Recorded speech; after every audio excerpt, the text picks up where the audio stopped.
公元316年11月11日，晋闵帝司马邺派人向长安城外的刘曜送上降书，自己脱去外衣，口衔玉璧，命人抬着棺材出城投降。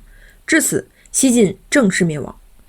主席曾有诗云：“38年过去，弹指一挥间。”当初一度强大灭亡西晋的匈奴前赵，此时已经消失在历史的尘埃中，而灭亡前赵的后赵也在2年前灰飞烟灭了。在距离西晋灭亡38年之后，晋朝的王师再一次兵临长安城下，大有光复旧都之势。这便是桓温发动的第一次北伐。公元354年永和10年2月，东晋征西大将军、荆州刺史桓温率军北上，拉开了自永嘉之乱以来的第5次北伐。不久之前，东晋曾经发动过2次北伐，即楚侯北伐、殷浩北伐，但因为种种原因，此2人均遭遇重大失败，既浪费了朝廷的兵力粮草，还使得后赵崩溃后开创的北伐时机白白错过。眼下等到桓温北伐的时候，北方的乱局已经尘埃落定，三国鼎立的格局基本形成，那桓温能做的就只有啃硬骨头了。为了这一天，他不知道等待了多少个日夜，上了多少个奏本。好在现在出发，为时未晚。此时桓温43岁，正值春秋鼎盛，而对手前秦却刚刚占据关中，似乎立足未稳，所以此时开启北伐也算是正当其时。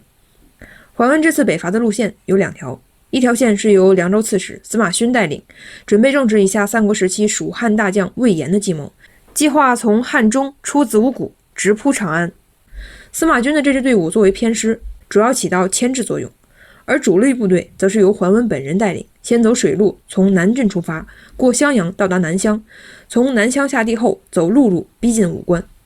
武关是关中平原的南大门，早在春秋战国时期，晋国和楚国、秦国和楚国都曾以武关为国界，出入检查口。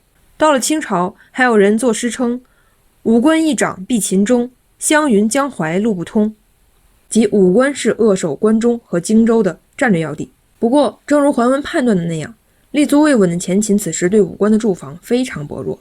桓温大军改走陆路之后，史书上几乎没有对这个重要城池的战斗有任何记载。大军长驱直入，轻松突破武关，一口气挺进到了上洛、青泥，也就是今天的商洛、蓝田。400年后，唐宋8大家之首的韩愈因反对皇帝宁佛被贬潮州，出发的时候曾经留下名言：“云横秦岭家何在？雪拥蓝关马不前。”蓝关就是蓝田，可见突破了蓝田就等于突破了关中在东南的最后一道关隘。晋军突然出现在蓝田，使得前秦方面大为震动，他们似乎已经看到了桓温带来的亡国危机。为了应对这种情况，前秦立刻从各地抽调了5万兵力，由太子扶长、丞相扶雄带领，淮南王扶生、平昌王扶京、北平王扶硕带队，严阵以待。公元354年4月22日，秦晋大军在蓝田展开会战。前秦太子扶长亲自坐镇，身临一线，老同志扶雄，也就是苻坚的父亲，宛如定海神针一般指挥部队应敌。然而此战最显眼的却不是扶长和扶雄，而是一个独眼猛士扶生。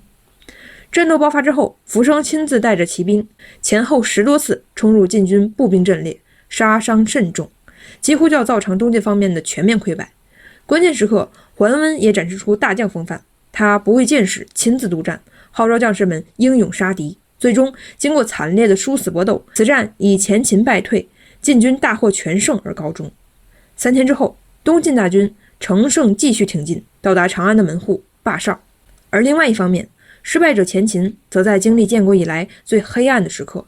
尽管他们建国只有3年，为了应对桓温，前秦皇帝苻建留下5000多老弱兵力守长安城，令太子扶长带领一些精锐守城南，其余还剩下的3万人由大司马雷若儿率领，屯驻城西，随时准备应对桓温的进攻。而苻坚的父亲苻雄尽管刚刚遭遇惨败，但却不能稍作停留，因为此时他又被安排了一个更为紧要的任务，阻击从子午谷冒出来的司马勋。司马勋是一个颇具传奇色彩的藩王。永嘉之乱的时候，他只有10多岁。作为西晋的皇室成员，他竟然莫名其妙地成为了匈奴前赵大将令狐尼的养子。这个令狐尼是当年西晋平北大将军刘琨的护军令狐胜的儿子。但是因为我家坤坤宠幸艺人，酷爱唱跳音乐，又听信谗言杀了令狐胜，导致令狐尼一怒之下投降了匈奴前赵。司马勋跟着令狐尼渐渐长大之后，他身上司马家的气质逐渐消散，胡人气息逐渐增加，变得骁勇善战，履历过人，左右手都能开弓，且为人阴狠，残忍嗜杀。或许是司马勋跟随胡人生活的原因，到了公元331年，前赵已经灭亡。或许是在后赵干得不开心，司马勋决定南奔东晋。他自称是大长修司马勋玄孙，冠军将军、济南惠王司马遂曾孙，略阳太守司马贯之子。东晋朝廷在经过一番查询族谱之后，确定他是司马家的好后生，随后便开始安排司马勋在东晋任职，主要在凉州地区工作。事实上，这次奇袭子午谷之前，司马勋已经对关中地区屡屡动手了。公元349年4月，石虎刚死，司马勋就开始联络关中地区的豪强，撺掇着他们造反。5个月之后，司马勋更是直接发兵攻克贺城，杀后赵京兆太守，一度距离长安只有200里。351年，前秦立国，为了打击这种分裂祖国的行径，给前秦一点颜色看看，司马勋又率领步骑兵3万，在五丈原跟前秦皇帝苻建打了一战。可以说，相较于不速之客、来者不善的桓温，前秦苻氏对这个司马勋更为熟悉。当然，在人生的终点，司马勋还是不可避免地回到了司马氏的老路上来。公元366年，司马勋意图割据四川，篡位称王，被桓温的弟弟桓获斩杀。不过，那就是后面的故事了。一听闻大晋的军队已经到了坝上，除了敌人，整个关中地区的百姓们都感到十分震动。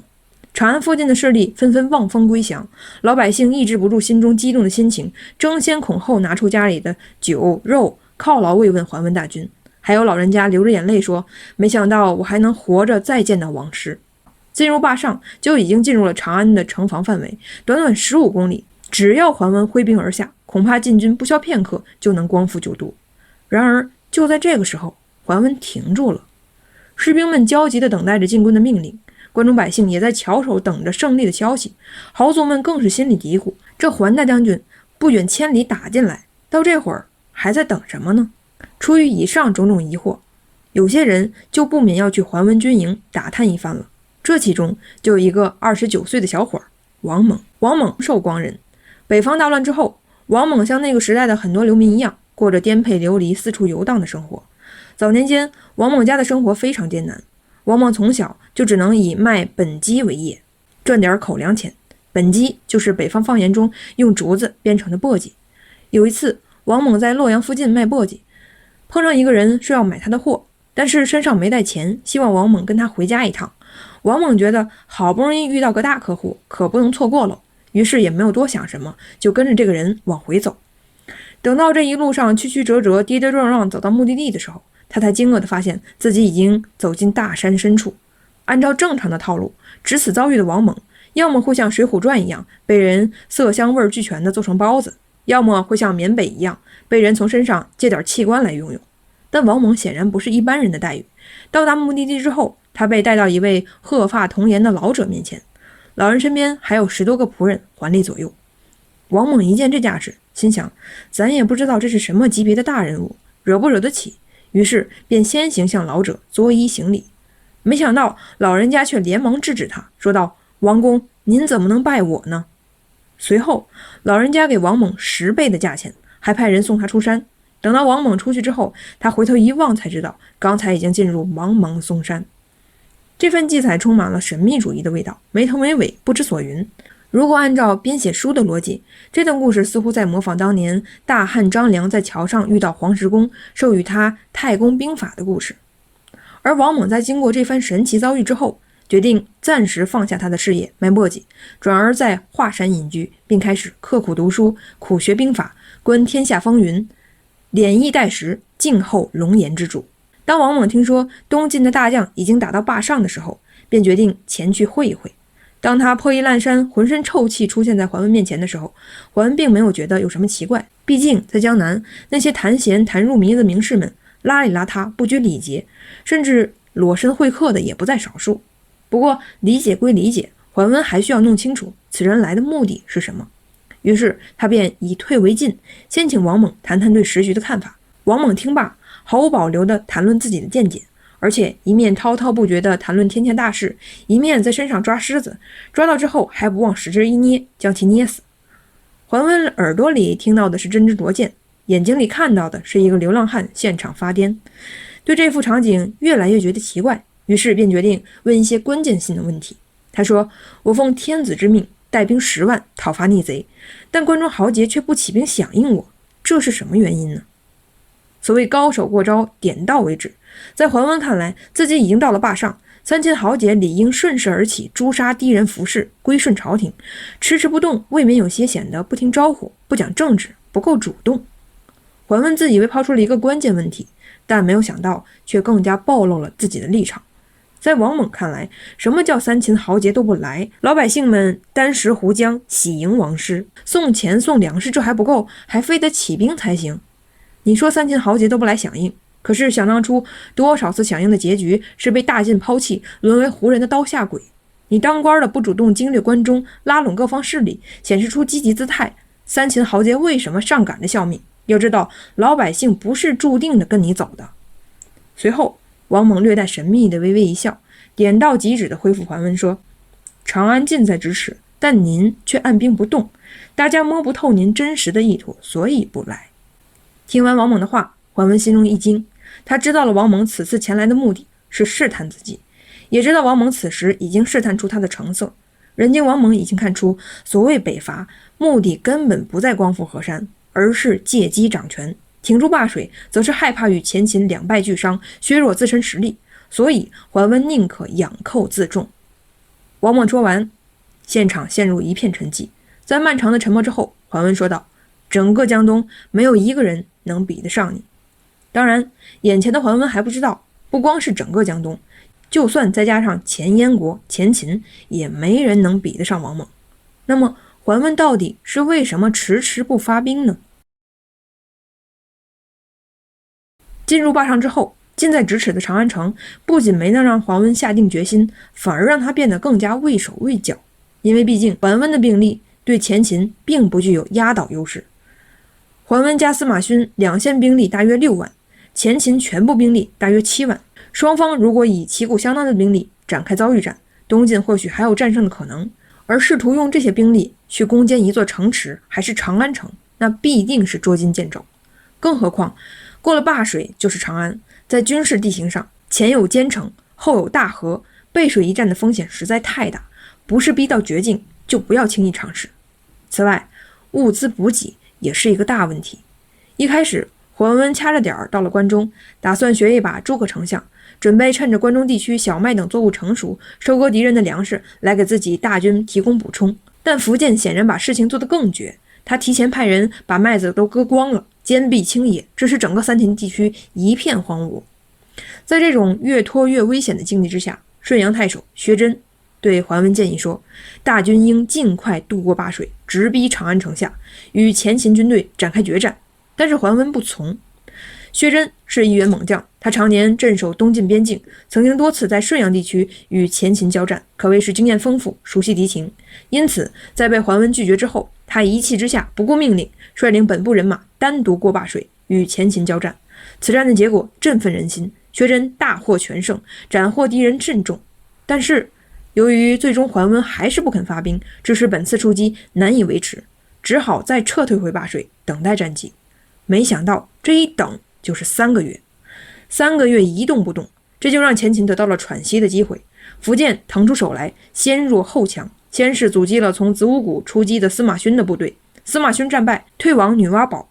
随后在解除了两面夹击的危险境地之后，苻建又命令苻雄转过头来，主动进攻晋军。双方在灞上，也就是白鹿原，再次展开了一场殊死搏斗。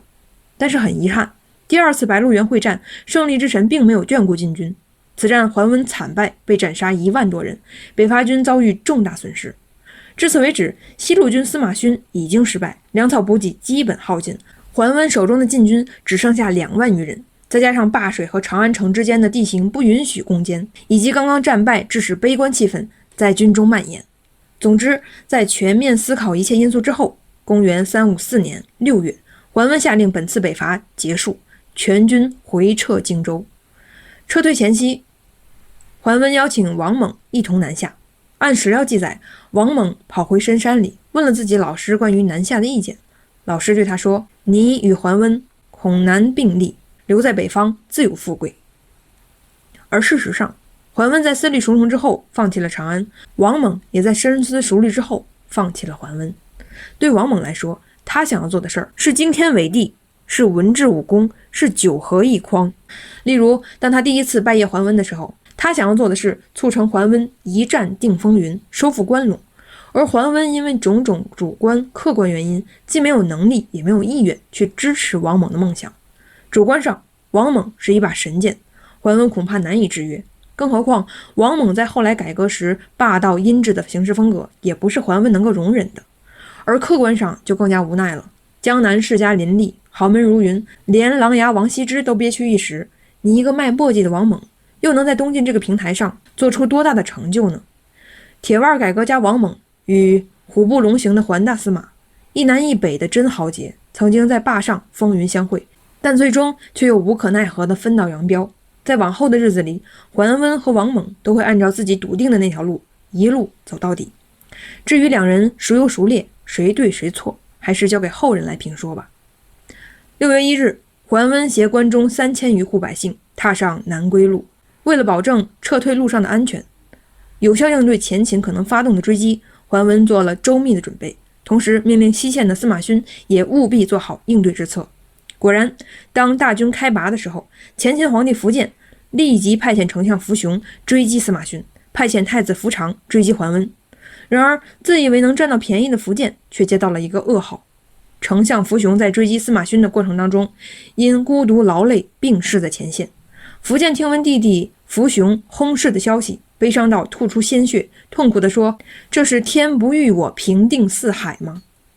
但紧接着，又有一个噩耗降临。太子苻长在追击桓温大军的过程中不慎中箭，危在旦夕。公元354年冬10月，桓温顺利返回江南后1个月，秦太子苻长因箭伤复发，不治身亡。之所以要在视频最后强调前秦的追击战，是因为此二人的离开如同2个巨大的涟漪，改变了历史的走向。丞相苻雄的离世，致使他的二儿子早早地接过了爵位，也早早地走上了前秦政权的核心地带。这个二儿子就是苻坚。而另一边，太子苻长的去世，则迫使皇帝苻建必须将皇位传给别的儿子，比如说那个独眼猛士苻生。而苻坚和苻生也不会知道，在距离他们失去父兄的短短3年之后，他们2个人之间会展开一次终极火并。到那时候，苻坚、王猛、桓温、慕容垂之间又会发生什么样的故事呢？